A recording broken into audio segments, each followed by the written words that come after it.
Neste momento, vamos estar falando sobre os sistemas de proteção dos direitos humanos. Vamos fundamentar os direitos humanos e ver os sistemas e mecanismos que possibilitam a implementação desses direitos fundamentais a todos os indivíduos. No primeiro momento, vamos estar falando sobre o sistema global e os sistemas regionais, interamericano, europeu e africano. No final, vamos estar fazendo uma análise sobre o pensamento popular brasileiro, sobre os direitos humanos e as consequências no exercício e proteção desses direitos. O processo de internacionalização dos direitos humanos foi muito importante para fundamentar e estabelecer os direitos humanos, principalmente na questão internacional. Antes se tinha os direitos humanos protegidos pelo próprio Estado, mas com a Segunda Guerra Mundial, como vamos ver a seguir, foi necessário estar reerguendo e valorizando a pessoa humana. Então, nesse processo de internacionalização, podemos dividi-los eles em dois sentidos, em um sentido amplo e em um sentido estrito. Vejamos então. No seu sentido amplo, nós temos o direito humanitário, conhecido também como direito internacional da guerra. Procedente do Comitê Internacional da Cruz Vermelha de 1863, cujo propósito é proporcionar proteção e assistência humanitária às vítimas da guerra e conflitos armados, ele visa restringir os direitos dos combatentes mediante limitação dos métodos e meios de guerra e, assim, proteger os direitos dos não combatentes, civis e militares fora do combate.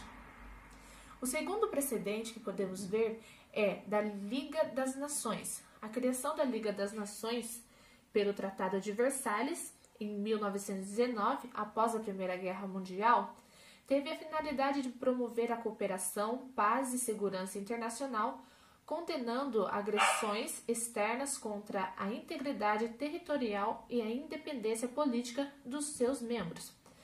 Porém, nós podemos ver depois que ela não foi tão eficaz pela questão de não conseguir que não houvesse a Segunda Guerra Mundial. Por isso que, posteriormente, ela foi substituída pela Organização das Nações Unidas.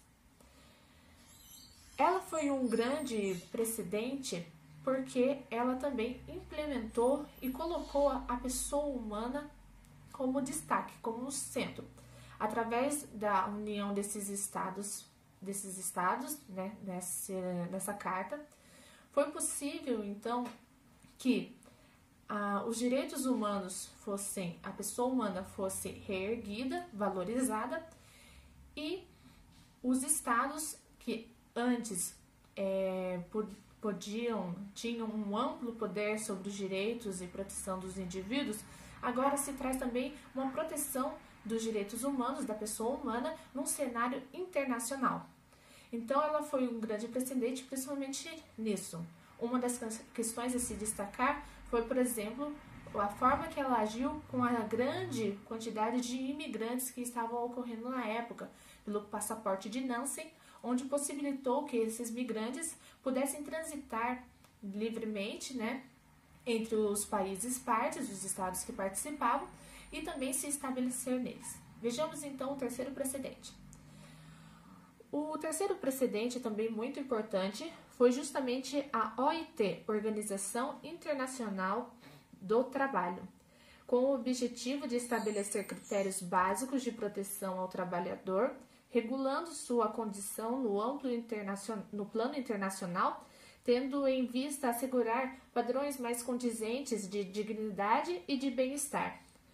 Os primeiros marcos do processo de internacionalização dos direitos humanos, então, ele veio a redefinir, né, esse conceito do alcance do tradicional conceito da soberania estatal, trazendo, como foi dito anteriormente, permitir o advento dos direitos humanos e assim também a colocar a pessoa humana como sujeito de direito internacional público também. Outros marcos importantes que podemos ver, então, agora no sentido estrito, após a Segunda Guerra Mundial, são os seguintes. a criação das Nações Unidas em 1945, no seu plano político internacional. E num plano jurídico, nós temos então a Declaração Universal dos Direitos Humanos de 1948, onde agora a pessoa humana entra no centro da proteção internacional devido aos massacres da Segunda Guerra Mundial, como foi dito. Viu-se que era necessário reerguer a pessoa humana e colocá-la em um patamar diferente, valorizar a vida da pessoa humana. Bom, afastado o conceito tradicional então de sabedoria estatal absoluta, começa a surgir então o direito internacional dos direitos humanos e ver que é necessário então a implementação de mecanismos que protegessem e monitorassem se esse direito estava sendo violado ou não. Por isso agora nós vamos estar vendo esses mecanismos e os sistemas que possibilitam a salvaguarda dos direitos humanos. A estrutura normativa do Sistema Internacional de Proteção pode ser dividida em duas formas: sistema global e sistema regional. Nesse primeiro bloco, vamos estar tratando sobre o sistema global, em seu sentido geral, e também o sistema especial de proteção dos direitos humanos. Seguimos então. No sistema global de proteção aos direitos humanos, começou com a criação da Organização das Nações Unidas, com a Carta das Nações Unidas, ou também conhecida como Carta de São Francisco, em 1945. Ela visava estabelecer que seus Estados-partes deveriam promover a questão dos direitos humanos em seus estados e também assim estabelecer uma proteção internacional da pessoa humana. Porém, ela não foi específica em quais seriam esses direitos, sendo necessário então posteriormente, em 1948, o estabelecimento da Declaração Universal dos Direitos Humanos, a DUD. Porém, naquela época entendia-se que ela não tinha força jurídica para vinculação. Assim, podemos ver que a doutrina discute sobre o seu efeito. Naquela época, entendia-se não possuir essa força jurídica. Porém, hoje não se entende dessa mesma forma, pois os preceitos da Declaração Universal dos Direitos Humanos foram incorporados ao direito interno. São regras costumeiras e são princípios gerais do direito e do direito internacional público. Em razão disso, possui eficácia vinculante e relevância também. Porém, como se não tinha esse entendimento na época, e diante dos questionamentos dos estados e seus posicionamentos, achou-se necessário, então, estabelecer esses direitos em dois pactos, que veremos a seguir. Começa, então, o processo de juridicização da DUD, que vai de 1949 a 1966. Agora entraremos no sistema global, mas antes disso precisamos esclarecer duas questões. Dentro do sistema global existem dois mecanismos, os mecanismos convencionais e os mecanismos não convencionais. Os mecanismos convencionais são aqueles instituídos por convenções e com comitês específicos, como o Comitê dos Direitos Humanos. Veremos a seguir mais especificamente como eles funcionam. Já os comitês não convencionais, eles são feitos por resoluções. Vejamos então ali a explicação da professora Flávia Piovensa, que nos explica sobre a diferença dessas convenções. Ela diz o seguinte: a escolha de mecanismos não convencionais, ilustrativamente, poder-se-ia pautar na inexistência de convenções específicas sobre o direito violado na ausência da ratificação pelo Estado violador de uma convenção determinada ou na existência de forte opinião pública favorável à adoção de medidas de combate à violação. Já a escolha de mecanismos convencionais poder-se-ia basear na efetiva ratificação de uma convenção específica pelo Estado violador. Vamos abordar então, agora no âmbito geral, o sistema de proteção dos direitos humanos. Inclusive, são os mecanismos convencionais utilizados para essa proteção. Vamos então ver sobre o Pacto Internacional dos Direitos Civis e Políticos. Esse pacto busca proteger e dar instrumentos que efetivem a proteção dos direitos de primeira dimensão. Ele institui meios de revisão e fiscalização desses direitos por meio de relatórios que devem ser encaminhados pelos Estados-partes ao comitê que foi instituído por ele, que é o Comitê de Direitos Humanos. Então, os estados que ratificam esse pacto devem enviar ao comitê relatórios para ver se eles estão promovendo e implementando esses direitos ou não. Em seu segundo artigo, já se exige o compromisso, então, dos estados-partes em garantir a todos os indivíduos os direitos reconhecidos no tratado. Em seu artigo 6º, ele institui que ele reconhece o direito à vida como próprio da pessoa humana. Outros direitos que ele defende são o direito a não ser submetido à tortura ou tratamentos cruéis, ou desumanos ou degradantes, o direito a não ser escravizado, nem submetido à servidão, o direito à liberdade e à segurança pessoal, a não ser sujeito à prisão ou detenção arbitrária, o direito a um julgamento justo, a igualdade perante a lei, dentre outros direitos ele está defendendo.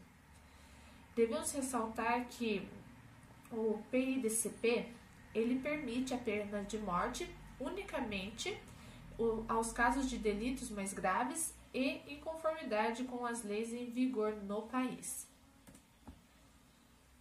O Brasil, ele aprovou pelo Congresso Nacional esse pacto pelo Decreto Legislativo número 226, em 1991, e promulgou, incorporando a legislação interna, pelo Decreto 592, em 1992. Porém, esse pacto ele enfrentou grande resistência pelos estados em razão do seu monitoramento e a supervisão, os meios que ele utilizou para a supervisão dos direitos, se eles estavam sendo implementados ou não por esses estados. Para isso, como foi dito, ele instituiu o Comitê de Direitos Humanos, formado por 18 peritos de nacionalidades diferentes e eleitos pelos estados-partes, para que esse comitê, então, receba os relatórios sobre as medidas adotadas para a efetivação dos direitos civis e políticos e comunicações interestatais. Ou seja, essas comunicações interestatais tratam-se justamente de um Estado estar comunicando que outro não promoveu esses direitos, essas obrigações que constam no pacto. O Comitê, então, de Direitos Humanos ele é um mecanismo de monitoramento e implementação dos direitos previstos no Pacto pelos Estados e, além disso, ele possui mais duas importantes e fundamentais funções, que são de natureza conciliatória e a natureza de investigatória, também chamada de quase judicial. É facultativo ao comitê receber comunicações interestatais de um Estado contra o outro, alegando a não cumprimento das obrigações. Então, ele possui essa natureza conciliatória que constitui que o comitê, quando esses Estados eles não se entendem e se eles aceitarem, ele constituir uma comissão de conciliação com o objetivo de alcançar uma solução amistosa para a questão discutida. Há um outro também protocolo facultativo que foi atribuído não pelo Pacto, mas pela Assembleia Geral da ONU em 1966, que amplia as medidas e a implementação dos propósitos desse pacto, por meio de um sistema de petições. Então, esse sistema de petições é quando os indivíduos, né, que são submetidos a uma jurisdição do Estado, eles, ao verem que o seu direito foi violado e que, apesar de eles terem pelos meios judiciais do Estado, não obtiveram sucesso e ele ainda acha que foi violado o seu direito, ele pode estar entrando com uma petição ao comitê e esse vai estar analisando essa petição dele, né? Então, em caso de violação dos direitos humanos consagrados no Pacto de Direitos Civis e Políticos, o comitê ele pode estar avaliando essa petição. Recentemente foi possibilitado encaminhar essa petição por organizações e terceiras pessoas, representando a pessoa que sofreu essa violação. Os requisitos para que seja analisado esse protocolo pelo comitê, essa petição, são o esgotamento prévio dos recursos internos e a comprovação de que a matéria não está sendo examinada por outra instância internacional. Então, ele atendendo esses dois requisitos, ele será analisado então pelo Comitê de Direitos Humanos. Ao ser recebido, ele atender esses requisitos e ser recebida a comunicação pelo comitê, o Estado terá o prazo de 6 meses para reportar explicações e esclarecimentos sobre o caso. Se as informações acolhidas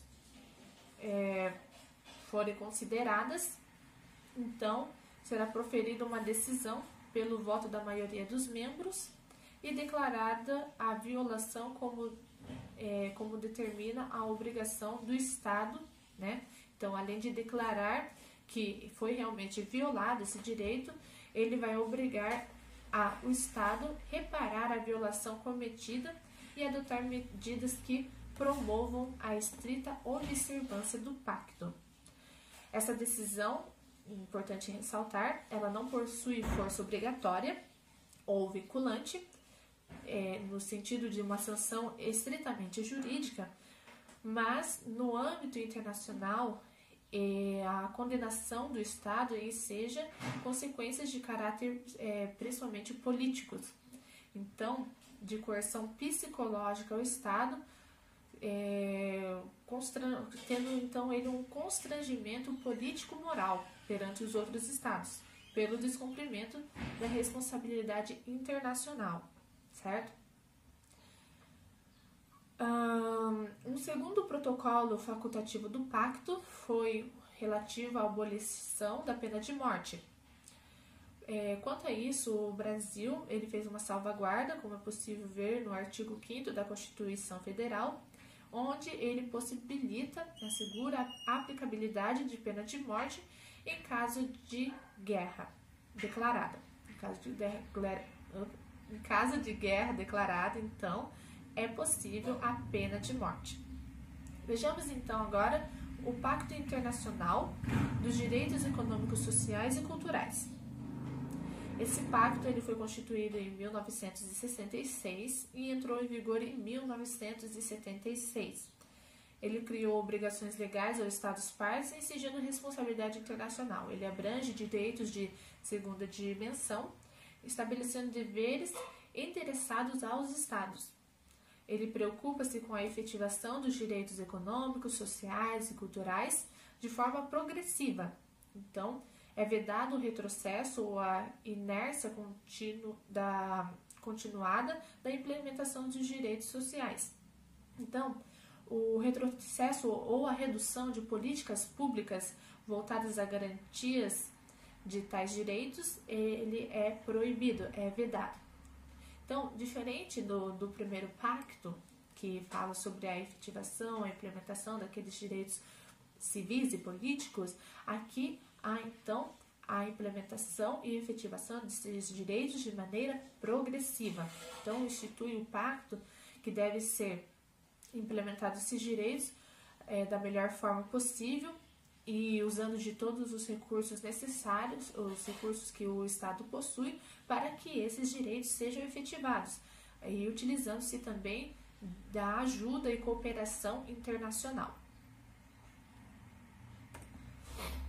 Bom, para o monitoramento e o cumprimento desses direitos previstos no Pacto Internacional de Direitos Econômicos, Sociais e Culturais, foi formado então o Conselho Econômico e Social da ONU em 1985, o Comitê de Direitos Sociais, Econômicos e Culturais. Então ele tem a competência de examinar os relatórios submetidos pelos Estados, assim como o Comitê de Direitos Humanos do Pacto anterior, como vimos, e enfatiza o dever de assegurar o mínimo essencial relativo a cada direito econômico, social e cultural, respeitar e proteger e implementar esses direitos.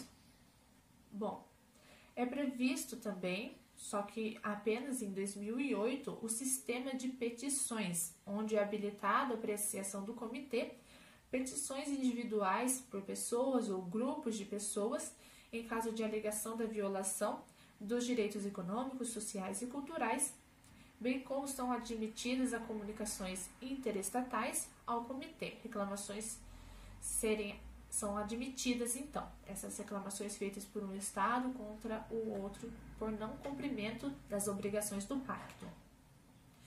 Ele também possui um protocolo facultativo que visa mostrar se os Estados estão dispostos para continuar a judicialização dos direitos sociais, além de declaração de intenção de continuar a promover esses direitos. Assim, esses pactos ele tornam o regime de proteção das Nações Unidas progressivamente completo e eficaz. Veremos agora, então, o Sistema Especial de Proteção dos Direitos Humanos. Esse Sistema Especial de Proteção ele é fundamental, pois ele é voltado à prevenção, no caso, de discriminação ou à proteção de indivíduos ou grupo de indivíduos particularmente vulneráveis, que merecem tutela especial, complementando o sistema geral. Então, enquanto o sistema geral, como vimos no âmbito geral, ele busca abranger todos os indivíduos, todas as pessoas humanas, independentes de raça, cor, língua, de estado, partido, e enquanto que o sistema especial ele é mais específico, ele busca proteger justamente um indivíduo ou um grupo de indivíduos que tenham uma particularidade, uma peculiaridade. Podemos ver um exemplo disso através das convenções. Convenção sobre a eliminação de todas as formas de discriminação contra a mulher. Temos a Convenção sobre a eliminação de todas as formas de discriminação racial, a Convenção contra a tortura e outros tratamentos ou penas cruéis, desumanos ou degradantes. Então, ele tem um tema específico, certo? Por isso que ele é um sistema especial. Então, o sujeito de direito, ele é específico. Seguindo a mesma sistemática dos pactos do sistema geral, ele possui também